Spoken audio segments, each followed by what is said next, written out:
Saya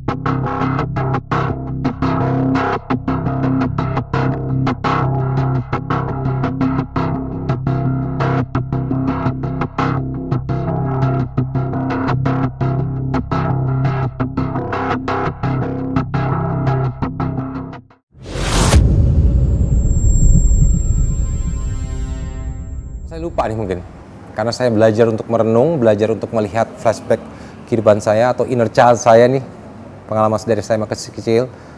Oh iya, ini dia. Oh ini dia masalahnya. Oh ini dia. Oh kenapa saya akhirnya makin narkoba? Oh saya dulu seorang broken home. Jadi saya punya kekecewaan dalam diri saya gitu, yang saya tuh nggak bisa ungkapkan ke orang tua, sehingga akhirnya saya pendem gitu kan. Selamat siang. Halo guys, seluruh masyarakat Indonesia. Pada kesempatan hari ini saya kedatangan tamu yang luar biasa, Saudara Sandi Tumiwa, yang bersangkutan pernah terlibat narkoba. Mari kita dengarkan kesaksian bagaimana yang bersangkutan bisa sembuh dari narkoba dan menjadi pribadi yang berbeda setelah sembuh.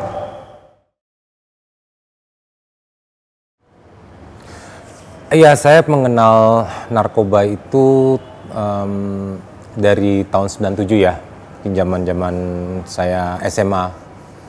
Biasa nama anak gaul, kita bergaul, terus akhirnya saya pertama kali mencoba yaitu putau ya dulu. Saya pakai putau tahun 97 itu bersama kawan-kawan juga, karena saya pengen dianggap aja, gitu, dianggap keren gitu. Ini gue pakai putau loh, kayak gue mau eksistensi, saya mau tuh eksistensi ini loh diri saya coba-coba akhirnya. Tapi saya pada waktu itu bersyukur, kenapa? Ya bersyukur antara sedih dan bersyukur sih. Saya punya sahabat namanya Nakia, itu meninggal. Dia ternyata banyak banget suntikannya di tangannya, dan saya dikasih tahu sama keluarganya dia meninggal, dikasih lihat banyak tangannya kesuntikan semua. Dari situ saya berhenti. Tapi saya kan nggak tahu pendidikannya, saya nggak tahu pengetahuan itu. Akhirnya saya mulai gantilah dengan berarti putau parah nih, saya nggak mau, gue serem gitu kan.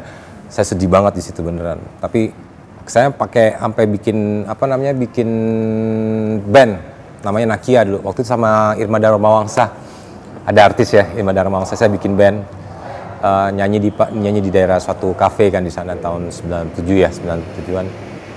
Udah, setelah itu saya mulai coba yang lain, dengan coba yang namanya Inex, bergaul sama yang lainnya namanya dugem, tempat dugem.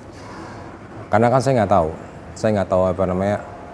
pengetahuan itu mengenai putau. Ya saya tahu teman saya meninggal, sahabat saya, orang terdekat saya meninggal, saya berhenti gitu. Saya nggak tahu juga, makanya karena saya nggak tahu itu akhirnya saya coba yang lain, karena katanya fun, ya bener, akhirnya fun, seneng. Sampai singkat cerita saya mencoba yang substance yang zat yang saya suka, itu adalah sabu. Gitu. Itulah rangkaian saya mengenal.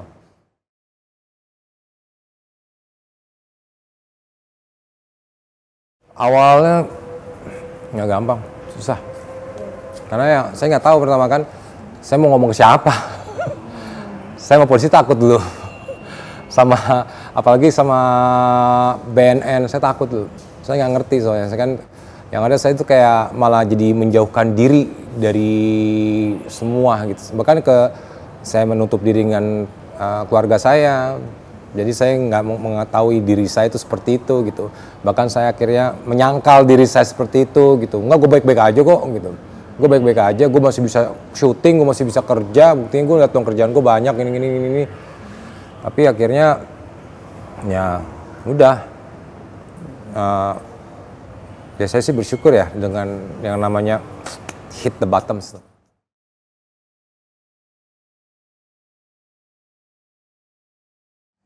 At the end memang hal yang bikin saya bisa lepas ibu saya, peran keluarga saya, almarhum ibu saya. Sebelum dia meninggal, dia memberikan pesan sama saya. Saya lagi di dalam waktu era pandemi kan, dari Salemba hanya bisa memberikan video call ya. Karena untuk bisa berhubungan dengan keluarga.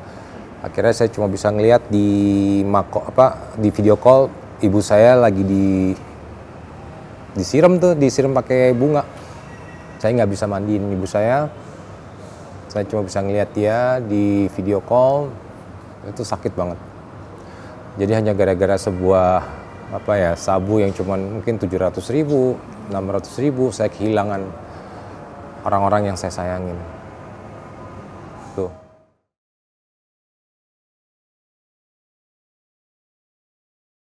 Ya, akhirnya waktu itu kan saya kan berkas saya waktu itu kan di Mahkamah Agung. Saya mendapatkan 127, saya bersyukur. Akhirnya saya direhab kan. Memang akhirnya kan tapi karena lama waktunya, akhirnya saya selesai di setahun 5 bulan ya. Karena kan lama persidangan ya. Akhirnya waktunya nggak cukup, saya bebas murni ya. Sehingga akhirnya saya sendiri memilih. Karena waktu itu juga almarhum ibu saya waktu sempat kan pernah kunjung datang ke tempat saya ditahan dulu kan di Salma, bilang, "Kamu kapan sih direhab?" gitu. "Mama pengen kamu direhab loh, San," gitu. Nah, itu yang selalu terngiang-ngiang saya, amanah mama saya itu minta saya direhab. Terus akhirnya beliau mengamanahkan saya, "Mama tuh nggak pengen apa-apa sama kamu, San. Mama cuma pengen kamu tuh jadi anak yang baik." Jadi 2 poin itu gitu. Sehingga akhirnya pas saya keluar dari tahanan, saya langsung meminta untuk ke rehabilitasi. Memang saya waktu itu kan diarahkan sama lawyer saya tidak ke BNN waktu itu ya, ke rehab yang lain gitu. Makanya dari sini pun saya terus ingin mendekatkan diri saya kepada tempat rehabilitasi center kan. Karena apa? Saya ingin terus mendapatkan pengajaran itu. Memang waktu di tempat rehabilitasi mengatakan, pertama-tama kamu harus sadar kalau kamu itu udah berantakan. Saya pas di dalam isolasi, waktu saya akhirnya memilih ke tempat rehabilitasi itu, ya saya dibilang sama salah satu konselor bilang begitu, "Kamu harus sadar kalau kamu itu berantakan." "Enggak ya udah diam aja dulu, kamu pikirin aja dulu," gitu kan. Akhirnya saya baru sadar, oh iya. Pas saya akhirnya mungkin waktu demi waktu saya diem di tempat isolasi itu, saya memikirkan diri saya, apa yang terjadi dalam diri saya. Walaupun saya memilih loh, saya kan memilih ke rehab kan. Akhir sampai ke ibu semua, oh iya ya, gue udah hancur banget hidup gue ya. Gue udah kehilangan semua yang gue sayang ibaratnya. Gue sekarang tinggal sendiri gitu kan. Dan gue sadarin, iya gue salah.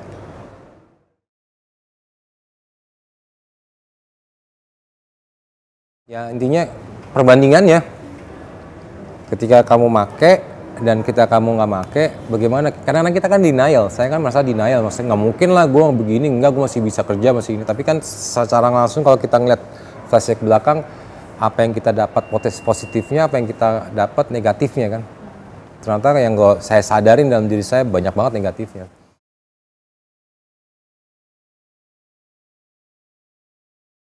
Iya maksudnya kayak flashback. Jadi kan pas saya sadari pas di isolasi itu. Memang ada namanya kan isolasi mandiri ya. Kita harus diem di tempat, nggak bisa ngapa-ngapain. Kita kan biasanya kan struggle pengen cari barang itu kan. Kalau kita yang namanya udah sugas ya udah parah, gue pengen banget nyari itu barang. Gue pengen mau nyabu, gue pengen banget misalnya kalau gue saya sukanya kan itu sabu. Saya pengen banget cari gitu. Tapi saya didiemin di situ kan. Saya kan mau pakai cara gimana intrik saya ya bukan gimana caranya saya bisa mendapatkan barang ini, tapi kan akhirnya saya nggak bisa karena kan di kerangkeng. Ya udah, akhirnya saya cuma bisa merenung. Akhirnya saya cuma bisa sujud, ya dengan ajaran agama saya ya. Saya sujud doa. Akhirnya di situ saya merenung atau namanya tafakur, merenung. Akhirnya saya memikirkan, oh iya. Makanya saya bisa tahu. Dulu kan saya lupa nih mungkin, karena saya belajar untuk merenung, belajar untuk melihat flashback kehidupan saya atau inner child saya nih, pengalaman dari saya masih kecil. Oh iya ini dia. Oh ini dia masalahnya. Oh ini dia. Oh kenapa saya akhirnya makin narkoba? Oh saya dulu seorang broken home. Jadi saya punya kekecewaan dalam diri saya gitu, yang saya tuh nggak bisa ungkapkan ke orang tua sehingga akhirnya saya pendem gitu kan. Dan akhirnya timbullah kekecewaan itu. Akhirnya ada teman-teman atau lingkungan yang lain yang mensupport saya, yang bisa akhirnya menghilangkan kekecewaan, yang terkesan bisa menghilangkan kekecewaan saya. Saya bergaul dengan mereka. Dan ternyata pergaulan itu salah. Karena pergaulan mereka kan mungkin ya karena wajar ya anak muda zaman dulu itu kan pengennya ya kalau drugs itu keren. kata mereka gitu. Padahal yang saya tahu sekarang drugs itu ya not keren, berantakan hidup lo at the end gitu. Tapi kan baru kamu sadar sekarang nih. Ya sekarang ini saya udah umur 39 tahun, saya harus ibaratnya harus mulai mupuk lagi, menata lagi nih hidup saya yang udah berantakan kemarin-kemarin. Tapi ya bukan berarti saya terus down gitu ya, saya harus bangkit gitu. Apalagi kalau misalnya saya ngeliat kan masa depan ibaratnya umur-umur yang masih 15, masih 14 gitu kan, yang masih punya potensial, masih mereka tuh gila kalau mereka 39, kalau mereka fokus saja dengan umur saya sekarang mungkin mereka udah bisa jadi pejabat ya, udah jadi pengusaha yang sukses, udah bisa jadi apa gitu. Kalau saya ya wajarnya kan saya di posisi ini saya harus bangkit lagi kan, sebagai seorang entertainer, saya sebagai seorang artis ya saya udah jatuh bangun, tapi akhirnya saya baru sadar banyakan jatuhnya, dan saya baru sadar akhirnya ini gara-gara saya. Kenapa saya memilih drugs itu? Kenapa saya milih sabu ini? Kenapa saya waktu dulu beli putau? Kenapa waktu saya milih Inex? Kenapa saya ambil yang namanya semua lah barang-barang yang kalau dibilang haram. Haram itu kenapa? Karena menghancurkan diri kita. Itu haram. Jadi benar saya sadar itu. Kayak gitu.